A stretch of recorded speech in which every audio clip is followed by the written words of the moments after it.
Welcome to Built to Go, a van life podcast. I'm your host, Jeff Wagg, coming to you from the College of Curiosity. This time in episode 49, we're going to compare the main vans available in the United States. I'm talking about the full-size vans, the vans people tend to talk about. We're also going to talk about the difference between starter batteries and leisure batteries, a tale from the road involving the Possum 2, a product review of four-way stretch carpet, and a place to visit that defies gravity. Hello everyone, thanks for joining me here. I'm happy to announce that we have hit 20,000 downloads, and thanks to each and every one of you for every click. Seeing those numbers, while they don't really matter, it gives me a little extra motivation to keep going, so I appreciate it. I also need to mention that starting with episode, let's say 51, give me a little bit of time, I'm going to ask you guys to submit tales from the road. And my vision is that sometimes I will have a tale and then sometimes you will have a tale. And you can submit them to me either as text in an email, or you can actually send me an audio file and I will edit that down so it fits in the podcast. And if you do this and I accept your tale from the road as being of high enough quality to appear on this esteemed podcast, I will send you a swag bag. Yes, I will send you a bag filled with College of Curiosity swag. Now, I do not have any specific built-to-go swag as yet. If the numbers grow enough, maybe I will. But I do have a fine selection of College of Curiosity swag, some of which is suitable for van life. So, if you would like to send your tales from the road to me, you can simply email them to me at jeff@builttogo.com. That's 2 T's, not 3, not 1. But now, on to the main event. It's been 49 episodes, and I have never done one of the most common episodes of any van life media, like YouTube videos or blogs or whatever, and that is to simply compare the full-size vans available in America. So currently in the U.S., and I was looking at the 2021 model year, there are 5 full-size vans available in the U.S. Now, quick definitions here. A full-size van is a larger van. That means we're not going to be talking about NV200s or City Express or ProMaster City or Transit Connect. But you will find a lot of these names appear, and it's always been this annoyance to me that the companies name their little vans the same as their big vans. For example, the Nissan NV is a full-size van, and the Nissan NV200 is a smaller van. The Chevy Express is a full-size van, and the Chevy City Express is a small van, etc. The only one who doesn't do this is Mercedes, who has the Sprinter and the Metris. And for now, we're going to talk about the Sprinter. In fact, here are the 5 we're going to talk about today. We have the Nissan NV, that's letters, NV, the Chevy Express / GMC Savannah, they're the same vehicle, the Mercedes Sprinter, the Ram ProMaster, and the Ford Transit. Those are the 5 vans that are available today. And I'm going to start with the lowest price and then go to the most expensive. And a lot of you already know where the most expensive one is. But you may not know that the lowest price van right now available in the U.S., brand new, is the Nissan NV. They start at just $30,540. These are the least common of all the vans I'm about to talk about here. And they're also, some would say, the ugliest. They are a strange-looking van. They look like a throwback to the 50s. They're based on a Nissan Titan pickup truck, which is a full-size pickup truck, and they just built this massive van back on it. Now, I've learned that they've actually made a lot more modifications than that. There aren't that many exchangeable parts between the two vehicles. The NV comes in only one length. It's a 20-foot-long vehicle. They don't have any extended versions or shorties or anything like that. The interior height for the short version is 4'10". That's 4'10". So not too many of you are going to be able to stand up back there. And the high top version is a fairly generous 6'3". They get 12 miles per gallon. That is their big drawback. They get the worst gas mileage of any full-size van available in the U.S. today, and they have a rear-wheel drive drivetrain. I estimate their off-road worthiness at about average, and they're average in how hard they would be to build out. For width, they're at about 6 foot 8 inches, which is pretty average. And if you're curious, they are built in Canton, Mississippi. Now, Nissan NVs are not super popular to build out. They're 20 feet long, but they have this big nose that eats up a lot of that. Their cargo space isn't that great. But if you needed a van that was fairly inexpensive and that could tow quite a bit, the Nissan NV might be a good choice. However, 2021 is the last year they're going to be available in the U.S. Nissan has exited the commercial van market, and the NV and the NV200 are going away. That's the Nissan NV. Moving up in price brings us to the Ram ProMaster. Now, the Ram ProMaster is a strange vehicle. For folks in the U.S., they think of it as a new kind of futuristic van in some cases, but it's actually been around for 30 years. In Europe, it is known, actually it's known under many, many different names, but the most common is the Fiat Ducato. A little bit of history here. At one time, Dodge was its own car company. And then Dodge merged with Plymouth and Chrysler and became Chrysler. And for a while, the Dodge and Plymouth brands were kind of the same thing. Like you had a Dodge Voyager and you had a Plymouth Voyager, and they were essentially the same vehicle. Then they decided to make trucks, and they had a truck that was called a Ram, so it was a Dodge Ram. And then Ram eventually became its own nameplate. So right now, it's Ram is the trucks that are made by Chrysler. They're not Dodges anymore. So the Ram ProMaster, if you're looking for it and you're searching for it and you can't find it, don't look under Dodge, look under Ram. Now here's the weird thing. Chrysler was purchased by Fiat. Fiat now owns Chrysler, and Jeep is also in there too. And that makes some very strange things happen. For example, the Ram ProMaster is the same basic body as the ones you would find in Europe, but the engine is totally different. It's actually a Jeep engine, because the Jeep's engine is actually a Chrysler engine. It's very strange, but this is good news for Americans, because the Ram ProMaster engine is in so many different vehicles that it's very easy to find parts for. Anytime you buy a van, you want those parts to be in as many vehicles as possible, because it's going to be easier to find them that way, and the Ram ProMaster certainly fits in there. The Ram ProMaster is quirky in a few other ways, too. It comes in 4 lengths. There are 4 different lengths of this vehicle, and one of them is a diminutive 16'3". That is the shortest of all the full-size vans. That's in the 118 wheelbase, which is very small. I mean, this thing is a little bit longer than my NV200. The 118 is a strange vehicle, not too popular in van life, although right now it is my leading contender for my next vehicle. And then the longest version is 20'4". So the longest Ram ProMaster is actually longer than the NV. There's one high top option, and it takes you up to 6'4". So that's pretty good, and most people are going to fit in there pretty comfortable. The ProMaster is unique in that it is front-wheel drive. It is the only front-wheel drive van that is sold in America, the only full-size.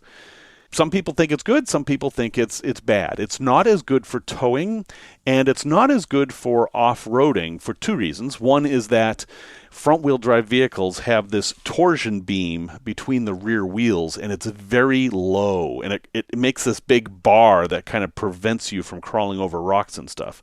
The other is that front-wheel drive doesn't perform well on things like loose gravel, and it tends to dig in. Of course, the solution for this is you go up the hill in reverse. Another pro, it is the widest van. It's 6'9", which is actually the same width as the Transit, which we will get to. But the interior width is great. The interior width is 6'3". That's right. This van is 6'3" wide. That is amazing. If you compare that with an NV200, that's only 5'6". It makes the ProMaster a vehicle that you can put your bed in side to side without too much trouble for almost everybody. So if you're on the taller side, that's going to put the ProMaster in that column because it fits tall people better. This is a very square, boxy van, so you don't have as many curves to deal with. And if you're curious, it is the only van sold in America that is not made in America. It is actually made in Mexico. Quick side note, the idea of American and foreign cars is all not a thing anymore, where F-150s are made in Mexico and Toyota Siennas are made in Indiana, I think, maybe Kentucky, but no such thing as Japanese and American cars anymore. The Ram ProMaster, technically an American car, is owned by an Italian company and built in Mexico, where the Nissan NV, a Japanese truck, is built in Mississippi. We live in a global society, despite what some people want to believe.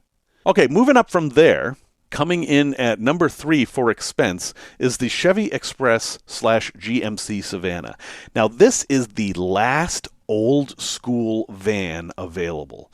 If you go back to the 70s and 80s, you will see the Chevy vans, there's the Econolines from Ford, and then there are the B-Series vans from Dodge. Those were the big vans.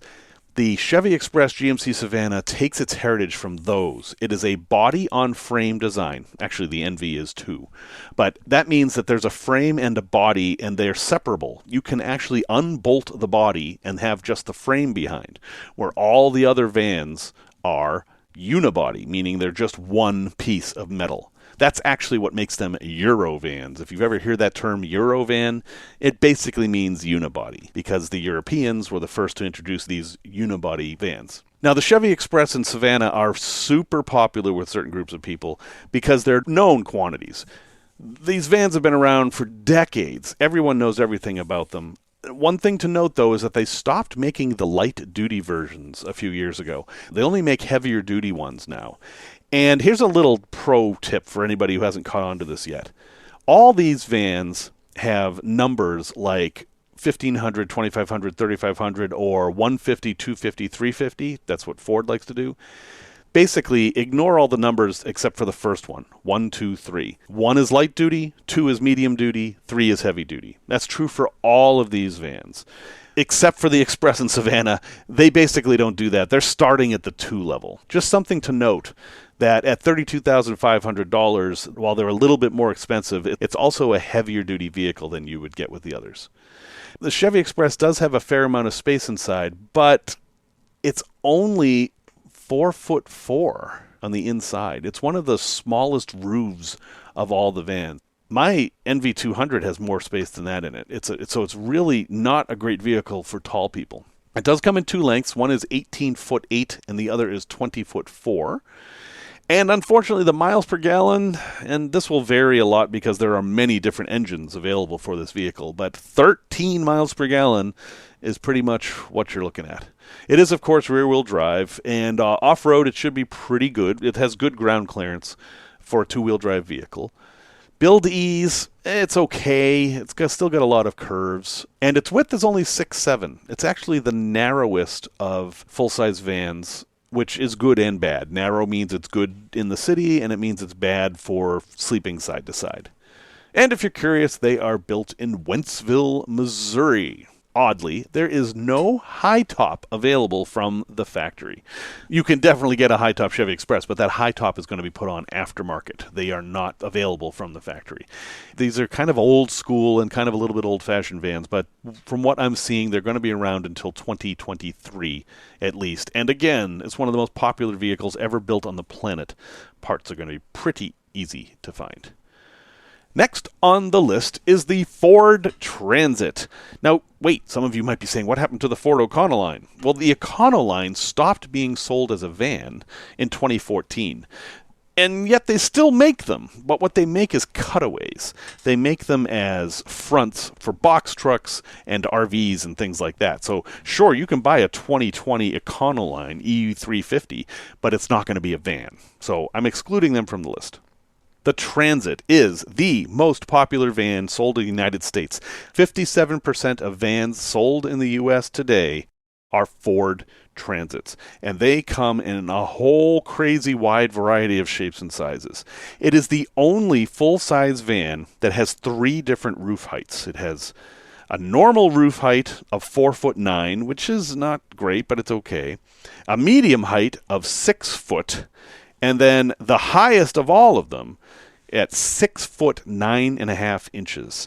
That is plenty high. If height is your big thing, if you're somebody who's 6'4" and you want to be able to stand in your van, This is really your only option unless you do some kind of custom top that you put on yourself.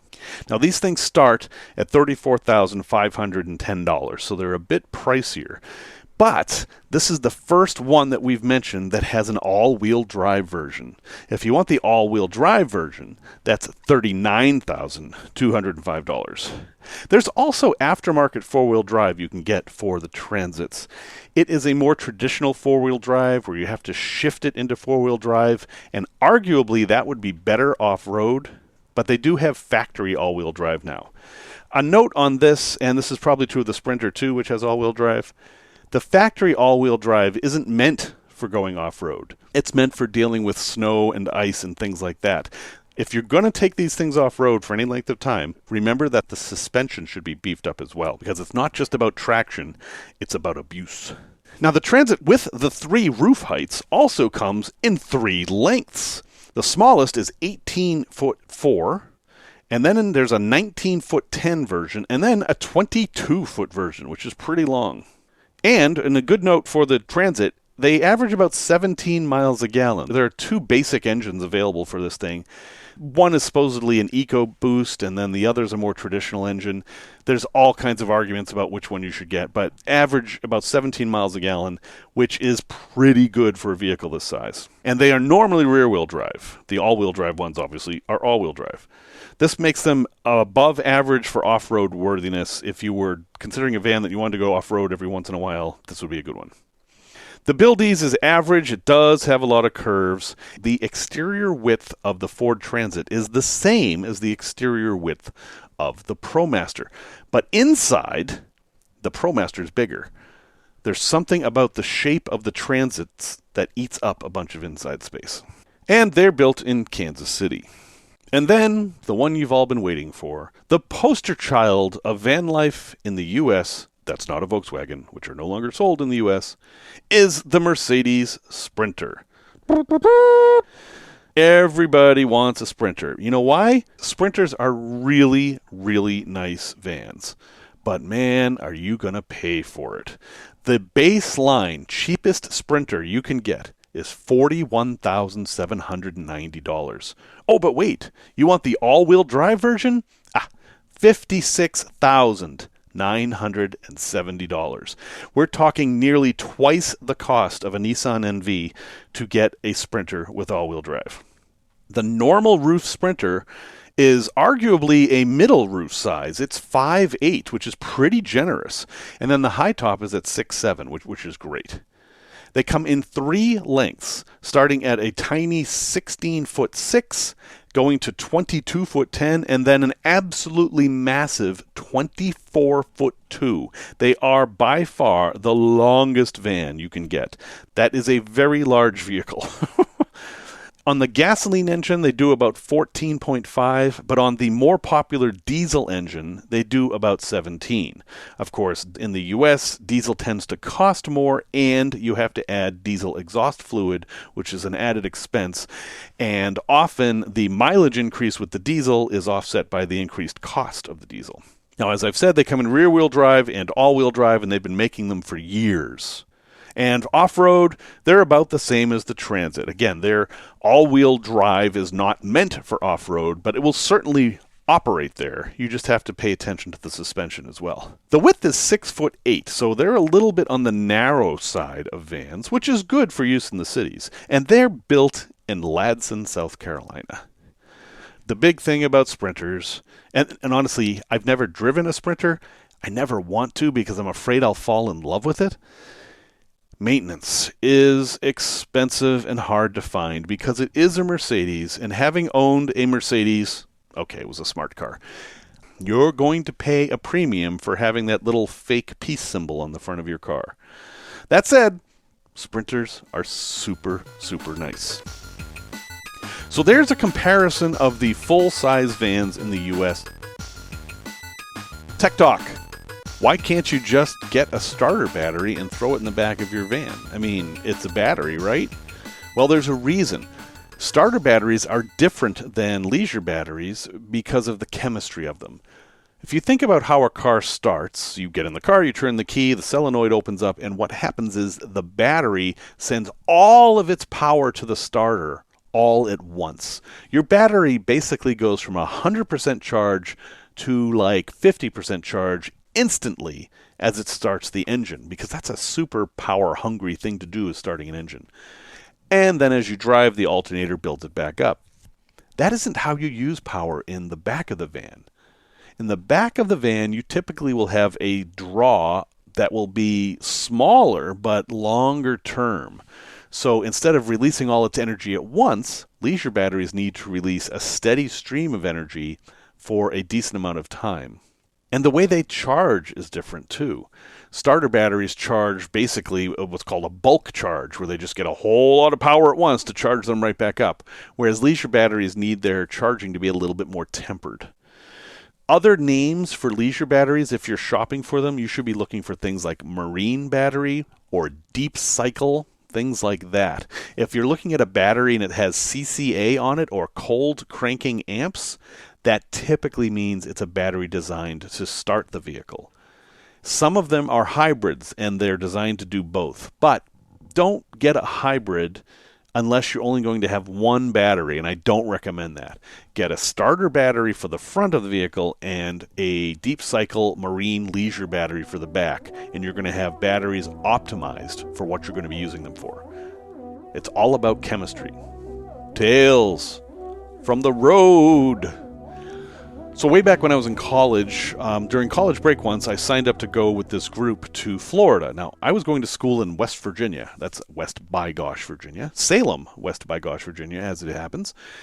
And the deal was this. The group would pick us up and put us in a bus and basically drive us to Florida in the Daytona area, and then we would ride bikes all the way from Daytona down to West Palm Beach, down on Route 1A on the Intercoastal. That was the basic plan. We all knew that was going to happen, and that did happen, and it was great. But that's not the tale. The tale is the bus. The bus was called the Possum 2, which we didn't think much of. It was an older bus, probably from the 60s, that had been heavily modified.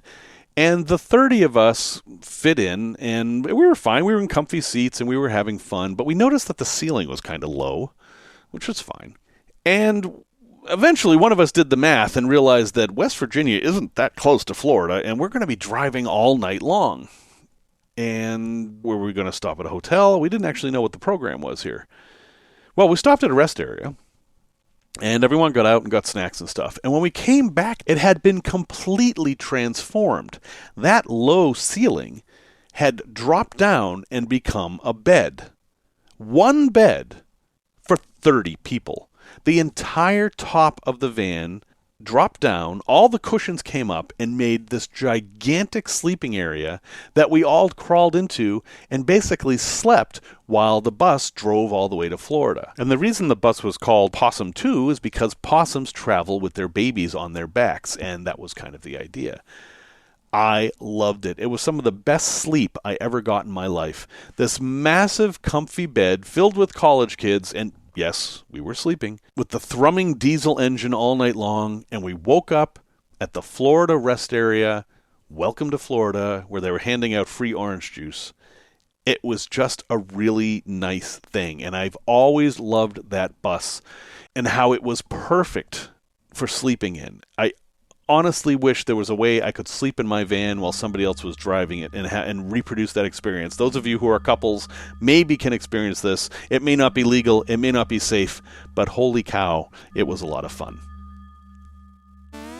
Okay, product review. So I've reviewed this before, 4-way stretch carpet. If you're not familiar with this stuff, it is not really carpet. It's a kind of fibrous fabric that is stretchable, and it's ideal for using on the walls of vans or any unusual shape that you want to cover. And again, don't get hung up on the word carpet. It isn't carpet. It looks like the kind of stuff you would cover the inside of a car with. And I covered the inside of my van with, and I thought I'd do a review now that I've had it in there for 2 years about how it's held up. Well, the answer is it's held up really well. It's very stain resistant. It's not absorbent at all. It's easy to clean. And it looks just like I put it in. There's been a couple of little issues with it, though. There's been a few places that the adhesive has let loose. And I kind of knew this was going to be a problem. So I have a bottle of liquid glue, basically, that I carry with me. And if a little piece starts to come off a corner, I'll just glue it back up. But that's pretty minor. That is not a big deal. A bigger deal is that I tried to use it with Velcro. Now, if you take a Velcro thing and put it up on this 4-way stretch fabric, it will stick. But when you remove it, it pulls out all these threads and it kind of looks terrible. Now, I did find a way to fix it. I find that a personal grooming electric razor with the one blade that goes back and forth does a really good job of shaving off those hairs. But hey, if you're considering 4-way stretch fabric, I'm a fan. I think it's a great way to cover things, especially if you have limited space, because it doesn't take up any space at all. And then, of course, it's not going to help you with insulation any. So if you have an insulation need, 4-way stretch carpet is not going to help there. Another thing, it's also great if you're building some of your own furniture. Like you could put this on the inside of drawers or under drawers to make a nice smooth surface to slide in and out of. I made a compartment in the side of my van out of plywood and I covered it with the 4-way stretch carpet and it blends right in with the metal walls. So I'm a fan of 4-way stretch carpet, and after 2 years, I'm still a fan. A place to visit. So if you happen to be heading to Florida to escape the cold of the north, there is a place called Coral Castle that you can visit. Coral Castle has been around for decades and decades and decades, and it is one of those paranormal places. And the story is basically a Swedish guy comes to the United States, proposes to a woman, the woman says, nah, and he's heartbroken.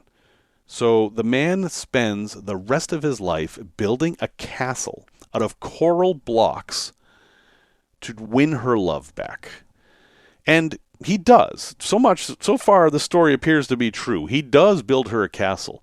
But what he does is not normal. The things he built and the way he built it seem to defy explanation. He was a reclusive man, and for years locals would marvel at how he was doing these things, lifting these 10-ton stones and putting them on the walls. Or in one case, he has this massive stone door that you can push open with one finger.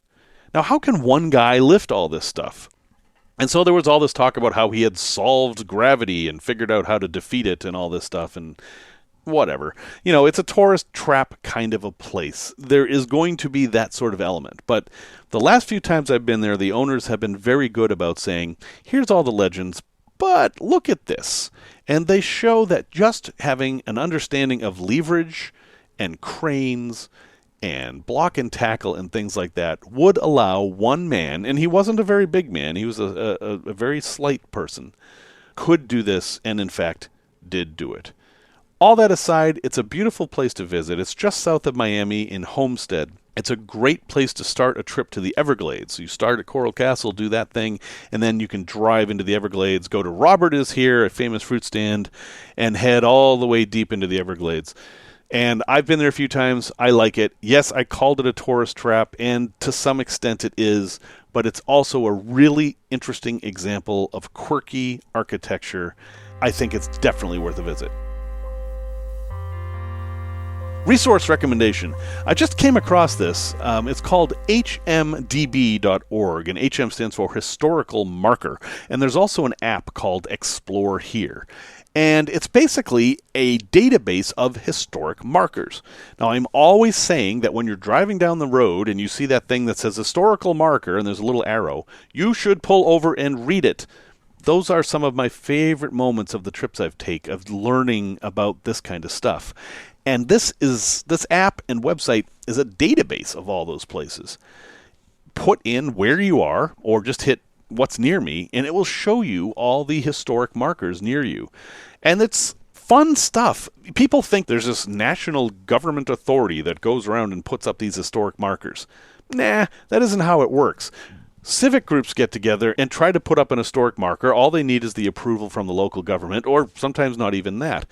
Some of them are just outright lies. All throughout the South, there are a whole bunch of markers trying to rewrite the history of the Civil War, for example. So you can learn that way, too. But historic markers can be put up by anybody for any reason, so there is no big official directory of them all. And that's what this app hopes to create. well, maybe not official, but if you happen to find a marker that is not in the database, you can submit it.